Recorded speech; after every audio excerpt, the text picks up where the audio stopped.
Hey, I'm Decathlon Gamer. Welcome back to Out of the Park Baseball 25? Yes, 25. It's not 25. It's barely 2024, but for whatever reason, they are always pushing that boundary just a bit. Well, anyway, it's episode number 11, and while we successfully got through our first full season in 10 episodes, and I think that's something we can stick with kind of as we go forward until we get significantly better as a team. And maybe even shorter, but potentially. One thing, though, that we have not done yet is our first off season, as we began episode number 1 with opening day.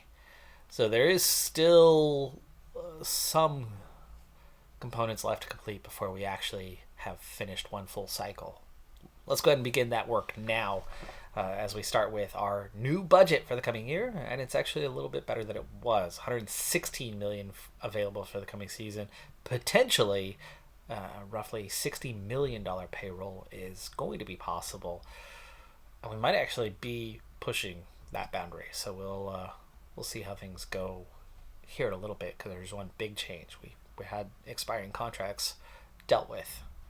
We have one that we're letting go. We had a couple AAA, AA, older minor league kind of guys that are also being let go or are retiring. So there are some vacancies in the farm system, but not much is changing in that department. New goals for the coming season. Don't suck completely. Essentially the same one we already had.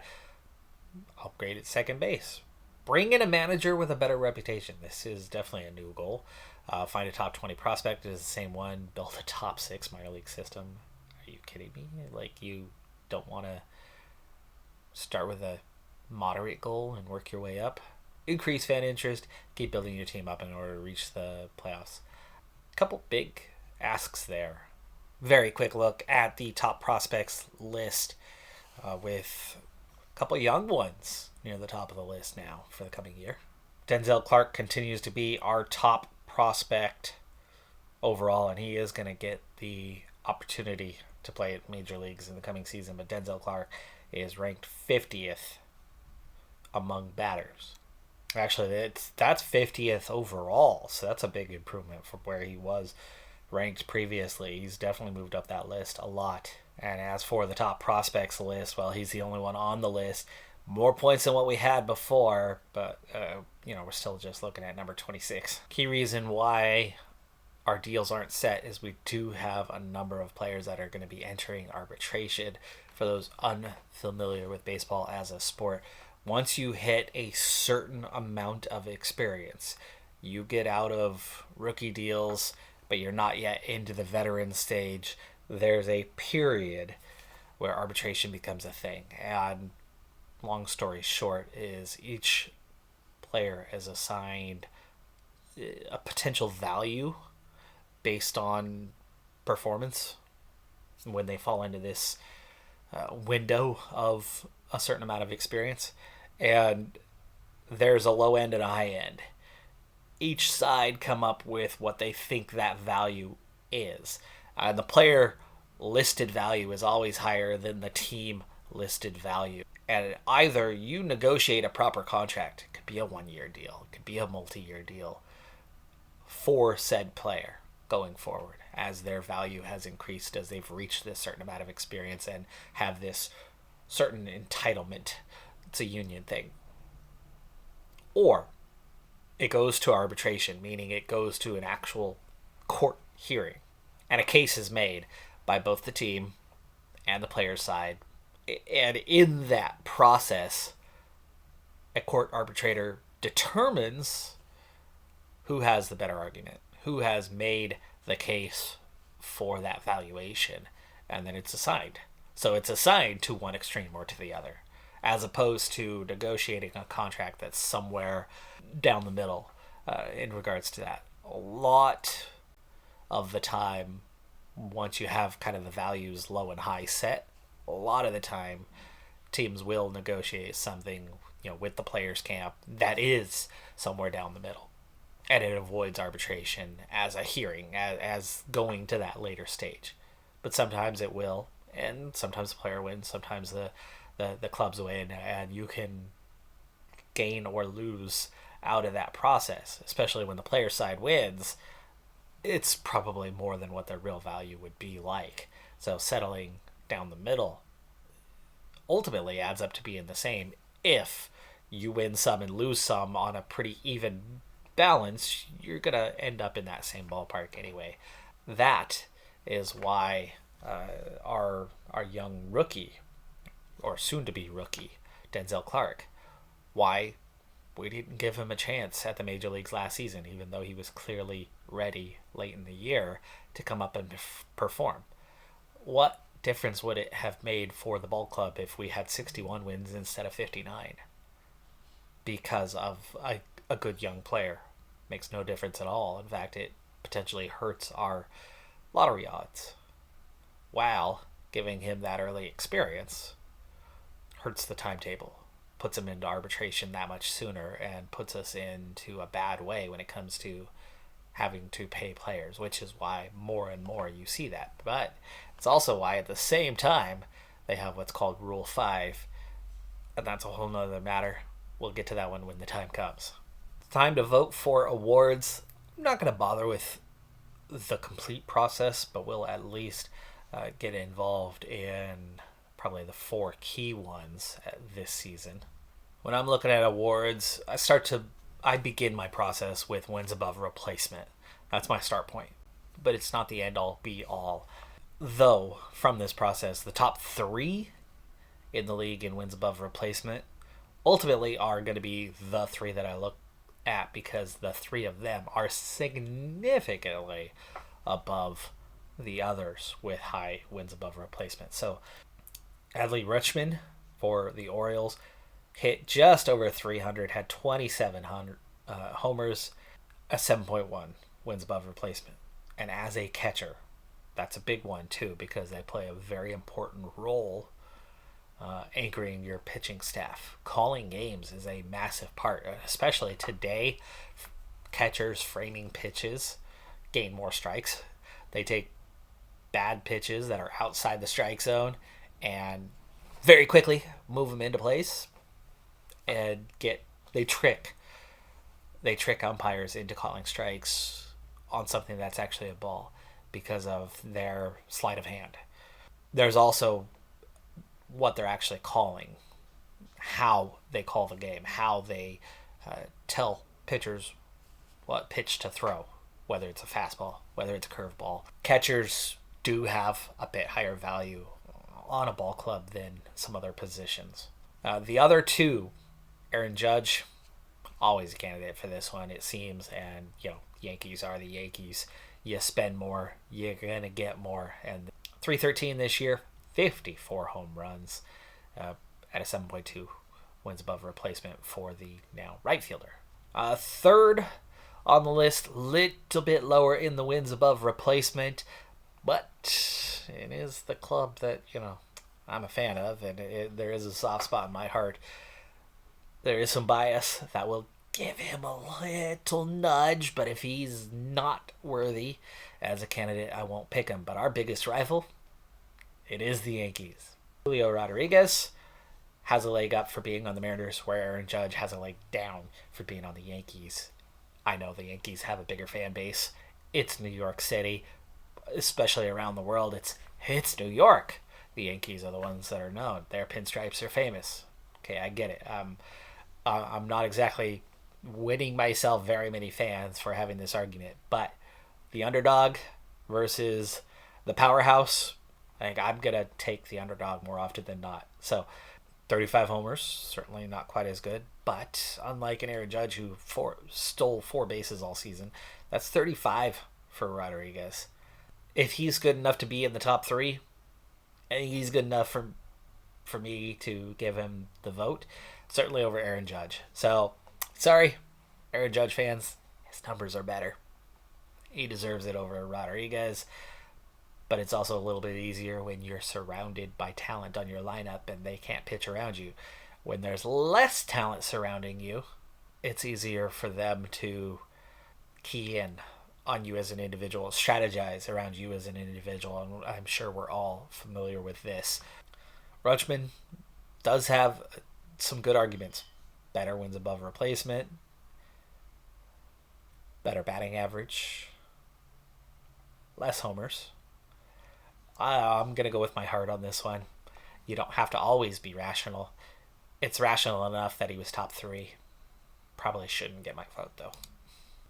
The top 3 in the National League are Encarnacion Strand for the Reds, 328 hitter, 48 home runs, oof, and a couple of Braves. Acuna, 319, 48 stolen bases, 37 home runs. Pretty similar stat line to what we saw with our other selection in Julio Rodriguez. The weird part is the third one is also on the Braves. The fellow outfielder, Michael Harris, 350 batting average, 25 homers, 29 stolen bases, 6.9. Very, very close, all 3 of them in wins above replacement, and definitely a bit of an edge, though the top 3 here was not quite as dominant as the top 3 in the American League. There were some other players that were in the ballpark, but definitely not up to the level. I think we're also kind of facing that same scenario before of the Braves are a bit of a super team right now. They've got a ton of talent. I'm going to go ahead and go with the underdog once again. In this case, actually has the highest wins above replacement. And as I'm trying to cover both leagues here, this is as far as I'm going to go with National League as Cy Young. This is the best pitcher award, by the way.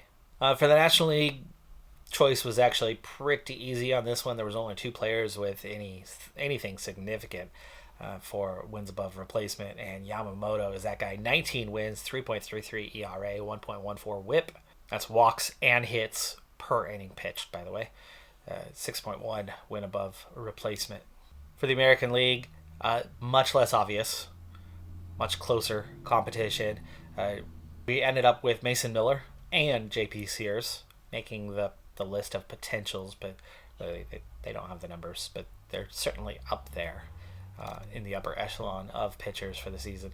But my choice on this one, like I said, much less obvious, but we're going to go to the Red Sox with Brian Bello for this. 13-6, 3.24 ERA, the whip at a 1.13, pretty solid. 5.3 wins above replacement. For reliever, Sean Newcomb did not put up very good numbers. Absolutely not going to be among the contenders for this one. It hurts my heart to do this, but a Yankee has earned reliever of the year in my eyes. Caleb Ferguson, 28 saves, one of the only ERAs under 2, a whip, almost a perfect flat 1, just about underneath it. Well, it's not perfect, right? 0 is perfect, but just about the only one to break the 1.0 whip mark, and the highest wins above replacement among any reliever in the league.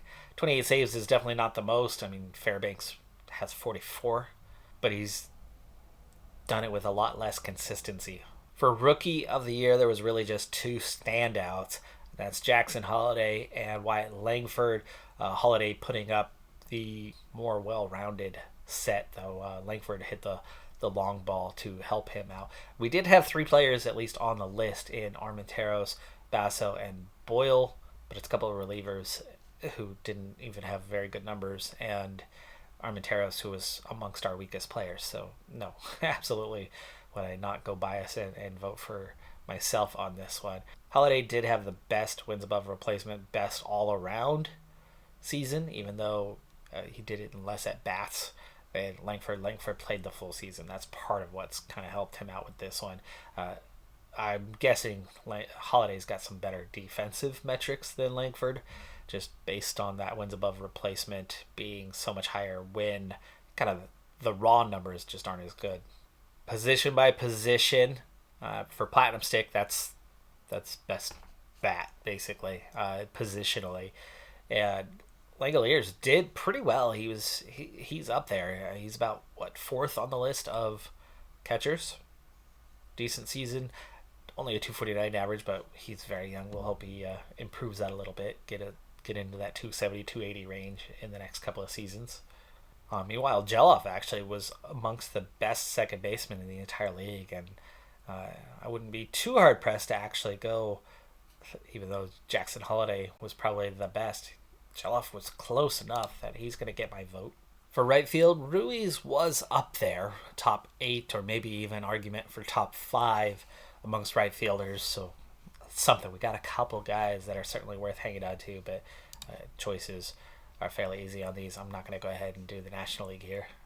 I don't remember how much I ended up cutting out of this, but like right around episode number 1, the most excited thing for me and why I decided to pick up Out of the Park Baseball for this year was this very feature, and it's the development lab where we actually get to take 6 players and support their development in one key way.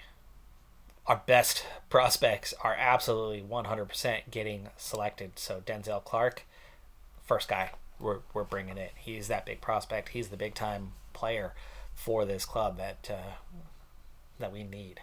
With this, there's programs that we can choose, and the harder the difficulty, the less likely it is to succeed. Very easy ones are almost certainly going to succeed at seed development, so you're taking your chance on trying to go for anything like, say, hard.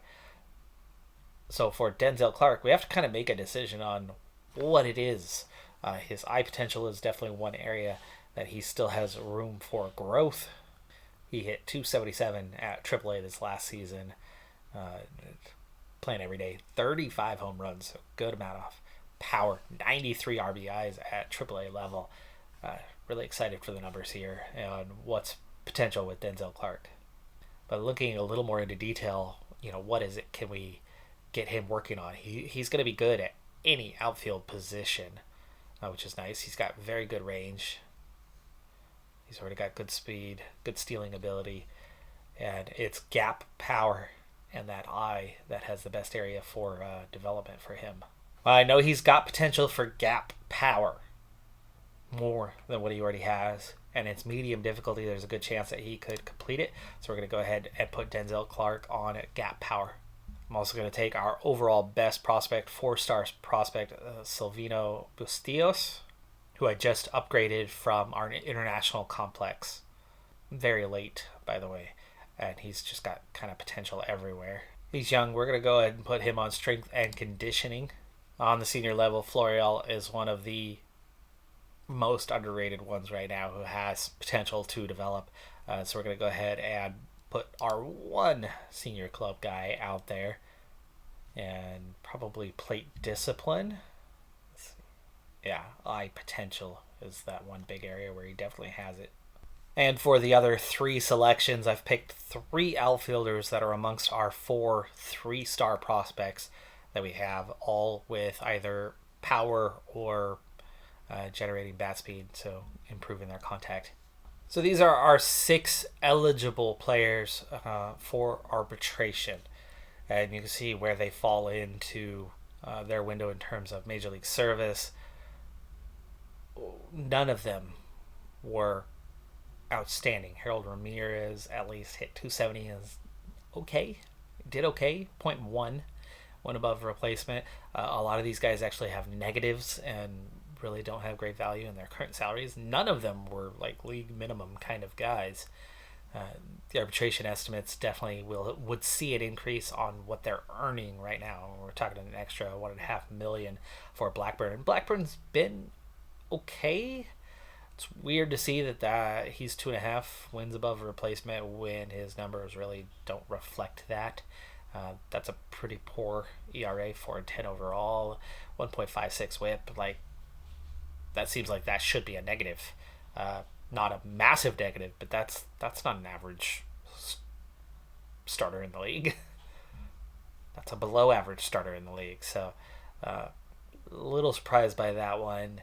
That might be somebody, especially with the increased salary, that I would probably be thinking about moving on from, making a trade, but we don't want to lose them for nothing. So we're not going to withdraw. We're not going to turn them into free agents.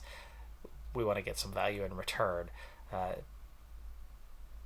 Ramirez also jumping a little bit, but it's only $1 million up from where he was. And, the others are all roughly less than $1 million. Well, last 2 are a little over, but we're talking about maybe 7 to 8 million more compared to their current salaries, and these are amongst our highest paid already on the team, and a lot of them are not in the upper half even of what we have in terms of players. So there's definitely going to be some movement from here. But again, you got to keep them first, and then move on from them. Otherwise, you get nothing, and you're just losing value. And if you haven't figured out by now, that's how I play this game. Is you've got to take what value you have, package it together to get something in return. Otherwise, you're just handing value away. As we navigate this offseason, one of the key areas we're going to be watching is this screen, the offseason summary by team for the offseason center.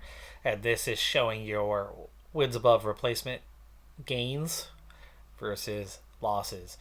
So far, Piscotti has been released, and we have Sam Bachman plus one other reliever that we claimed off of waivers gaining 0.2. I went ahead and let it all go to arbitration. I didn't offer any deals out to the players, and we'll see what we got. So in the case of Harold Ramirez, they sided with us, though the gap was rather small.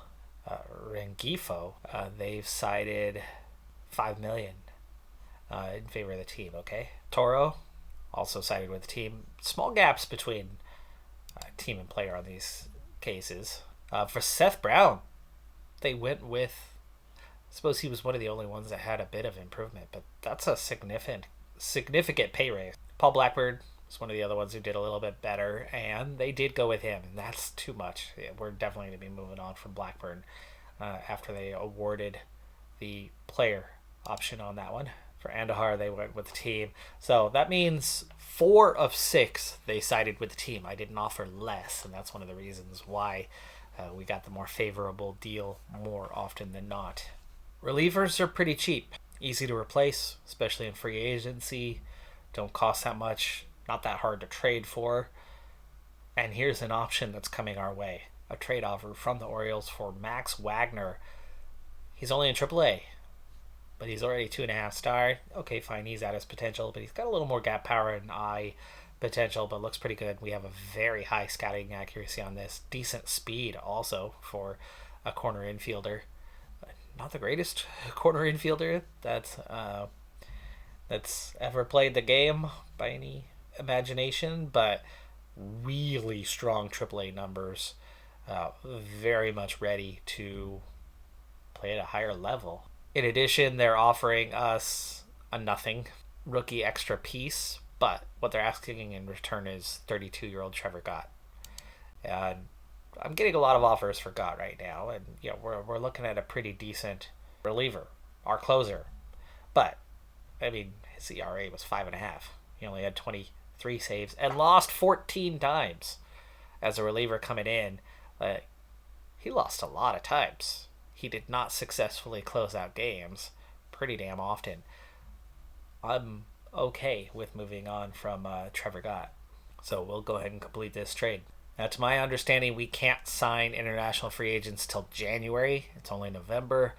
But the first wave, presumably, of free agents are coming in, mostly pitchers, a couple fielders, have made the call that they do want to play in the major leagues. Top free agents for the coming year, and we do have some money to play with, and of course signing somebody doesn't mean that we necessarily have to have our salaries increased by that, because you can then move other pieces. So free agency is a great way to improve our lot. When we're 30th of 30 in salary and 30th of 30 in talent, and we started in 27th, 28th of 30 in the farm system, like, you have nothing. We've got to acquire pieces. Free agency is absolutely one of the other ways, but we're not going to attract the best talent. But if we can attract some major league talent, even if it costs us a little bit, we're adding pieces, and we can use those pieces to swap for other pieces and slowly but surely build and add that value. So it's like any way that we can add value has been the key. We don't want to sign the older ones that are going to be hard to pick up otherwise, but if we can, get some young, semi-talented major league, even if just fringe pieces, it's adding to what we have. With arbitration behind us, as things stand, for one thing, we've moved out of last. We're up to 29th in player payroll, but we've also jumped to 65 million. Definitely spending more than before. So we are going to have to flip pieces. We are not going to have this roster as our opening day roster. We've got to shed some of the salary that we've picked up, and at the same time, I'd like to spend some more. We are not getting Juan Soto. We're not getting even 13 million for like a Clay Holmes, regardless of position not being that important to us. But in the 5, 6, 8 million kind of range, I can't believe Aroldis Chapman is still in the league. Really? Oh, I'm not that up to date with major league rosters. I've already stated that. I'm very surprised that at 36 Chapman is still very curious as to what he's done. I mean, yeah, stuff 80, that I totally believe. Look at all that. Numbers definitely dropped off, though, in the last year. For Pittsburgh, 4.5 ERA, just 56 innings is better than what he put in for a while. I've got my first few filters on the free agents, and it gives us a little more something to work. First things coming up is we have players under the age of 32, a demand under 10 million, and then minimum potential 2 stars. That gives us 1,300 players. There's a lot of minor league possibilities to sign in that 2-star potential range, but 3 stars and above is barely just this group. Loaiziga, he's 30, but we might as well give an offer. I mean, he's got the major league experience. I'm surprised that his demand is, he's going to get an offer of some kind, though. You would figure. And maybe that's actually somebody we should be offering like a league minimum to sign, because he would be a good one. Scouting accuracy is going to be one thing to watch out for on some of these. But most of at least the talents here are good and 2.5 star or better. There's a fair amount, and that's where we're going to be aiming for. But there's not going to be much to sign, and as we discovered previously, it's hard to get too many of those signings where you're just offering minor league deals. But for a reliever, Tanner Scott, we're not going to spend $8.5 million, even if they're good. That's not a position of need for us. Tyler O'Neill could be somebody we get after, even if we have to turn around and move on from them or another piece, like Rowdy. Rowdy's getting paid a lot. We could cut out 20 million, or get some major league quality in return that's only in that 4 million range, shed 16 million, and be better off for it, especially when we got him for nearly free. I've gone through negotiations for roughly an hour plus, and offered quite a few contracts out, mostly minor league contracts. I could have shown you all of that, but it really would have been just much too much content. For now, I have not offered Mr. 10 million O'Neill a deal, but I have offered a number of others. A lot of minor league contracts with guaranteed salaries of about $1 million, $1.5 million. A few catchers, including one who would be a definite upgrade in Jeffers. Not an upgrade on Langoliers, but definitely an upgrade, significant upgrade to our backup. De Los Santos, 3-star reliever to come in to replace the closer that we let go on a fairly minor contract. Everything else is that minor league contract and then up from there. I've got a lot of these guys are 2-star players that just add depth, add value into the minor leagues that I can flip. So a lot of starters, a lot of middle infielders or first basemen, and a couple of outfielders. But there's definitely a few, maybe 5, fringe major league players that came on that one. There was also at least half a dozen negotiations that I went through that failed. They didn't want to sign with us.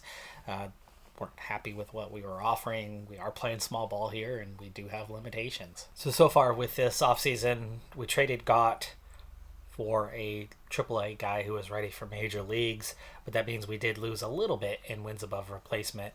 But overall, our negative is just 0.3 right now, which actually has us good for the moment for third best in all teams at this stage of the offseason. But of course, that's because a lot of teams lost free agents where we did not let our guy go in Rowdy Tellez.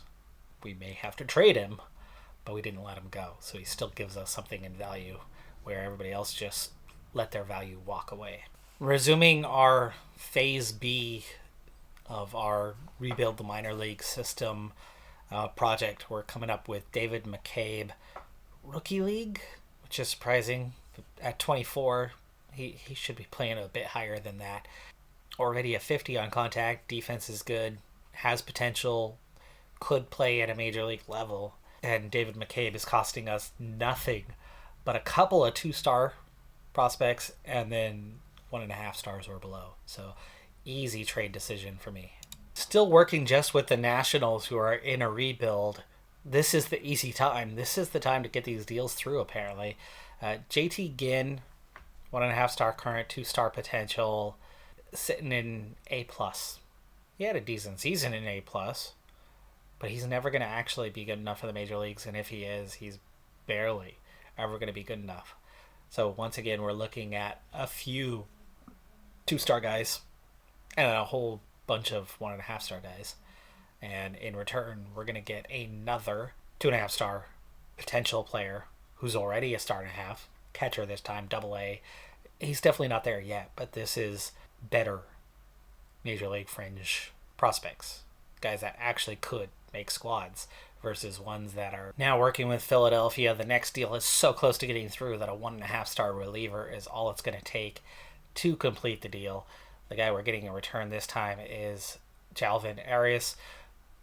This is a early young prospect, 18, but he's got potential, and that's kind of that key of building. That's the whole point of this phase. As we're about to wrap up November, here is what's happened with our international scouting practice. So this was those international prospects that we were inviting in. This was a lot of those fringe guys that were going to be a little more affordable.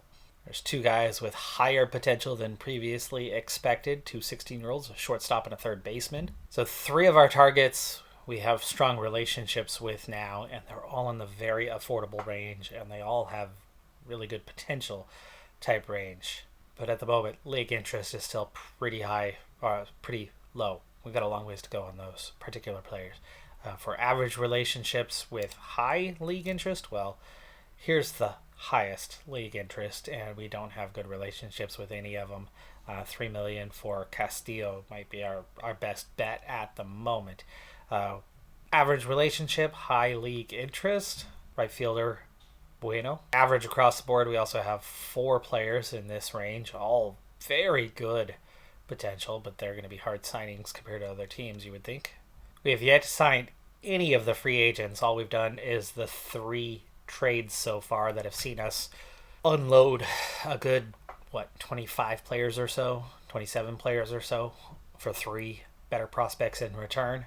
So what that is doing to our roster at the moment, along with the retirements that we had, we have 28. We have 28 on the major league roster. We're down to just 3 2-star players, where half or more than half of the roster was that before. Not quite half, I think, last season, but we're down to 3, so we've definitely made progress. The 40-man is up to 34 players, but I will be making some moves. I will be moving some of our major league talent to take 3 guys into 1 or 2 guys into 1, maybe package in 1 prospect to get some better talent back. I do plan on making that senior squad better this season and not just the farm system. But speaking of farm system, AAA is down to 22 players. We have definitely lost a handful of those or moved on from some of those, or they've come up already.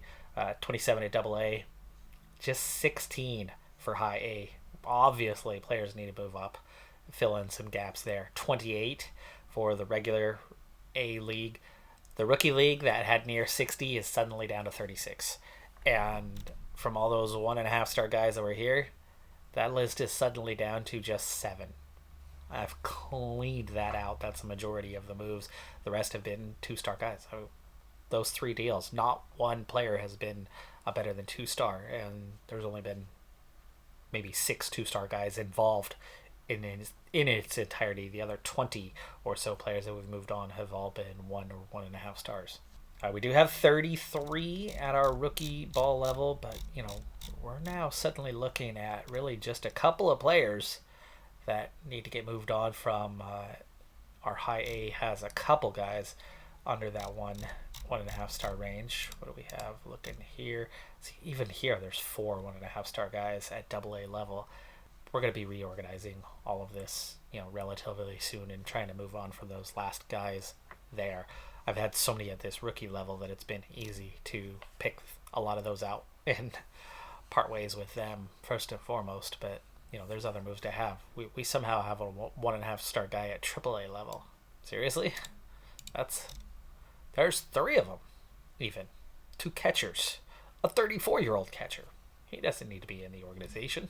In terms of the pending deals, there's definitely been a handful that have come back, but looking at the reaction, there's still a bunch that are just pending. They're sitting and waiting for other offers, but there's a lot that favor our offer. So there's a lot that could get signed, and there's the handful that are saying no, they want more money. I don't need those players. So I'm liking with how things are going so far. Definitely liking with how things are going so far. And there's a lot of 2-star guys to replace, especially all those 1.5 star guys that we're moving on from to get 2.5 or 3-star prospects in return. And that's the phase we're in. Before long, we'll move on to that third phase where we're flipping to 2.5 star guys for the better prospects, for those top 100 kind of prospects, so that we have, for one thing, our farm system rank going up, but for another, we have the ones that can really actually contribute at the major league level eventually, and not just in a fringe sort of manner. I was kind of hoping to get through the whole offseason within this episode, but we have done a lot for just the month of November. We have really done a lot for this month. A lot has changed about what we're doing salary-wise, who we have, personnel. We've already swapped out a couple positions at the senior level, and we've made a lot of changes already at the farm level, and we've got a lot of pending offers out there that will build and add strength. Every single one of those offers at minimum is 2-star. That's going to do it for this episode, though. I'm Decathlon Gamer. Like, comment, subscribe, and I'll see you next time. Have a good one. Be safe out there. Bye for now.